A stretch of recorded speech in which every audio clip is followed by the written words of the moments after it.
ఇప్పుడు సోషల్ మీడియాలో ఒక పోస్ట్ అయితే తెగ వైరల్గా మారింది.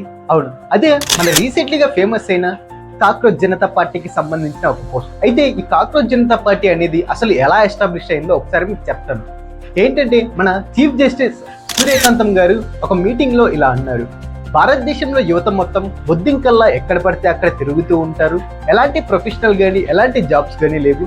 వాళ్ళు ఇప్పుడు రీసెంట్లీగా యూట్యూబ్ లో వీడియోస్ అలాగే సోషల్ మీడియాస్లో రీల్స్ చేస్తూ ఉన్నారు, టైం పాస్ చేస్తూ ఉన్నారు అనేసి మే 2వ తారీఖున ఒక మీటింగ్ లో అయితే సూర్యకాంతం గారి చెప్పారు.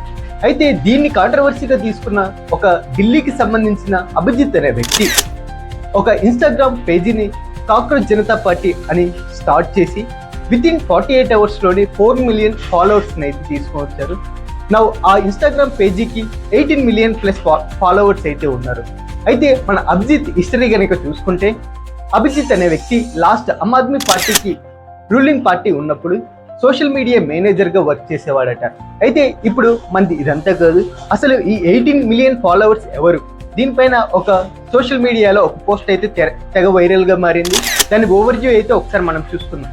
అయితే పాకిస్తాన్కి సంబంధించిన వాళ్ళు 49%, యుఎస్ఏ 14% అండ్ బంగ్లాదేశ్ 14%, ఇండియా 9%, అలాగే సౌదీ అరేబియా 3% అండ్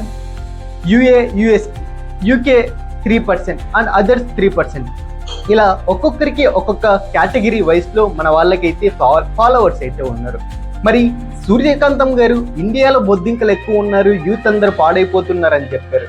మరి జస్ట్ 9% మాత్రమే ఇండియాలో ఫాలోవర్స్ ఉన్నారు. Remaining out of the India, it means Pakistan, Bangladesh, USA, different countries నుంచి మన ఓడికి ఫాలోవర్స్ అయితే ఉన్నారు.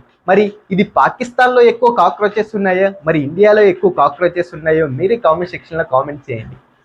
అలాగే దీని వెనక ఏమైనా కుట్రలు జరుగుతున్నాయా, మరి మీరేమంటారు?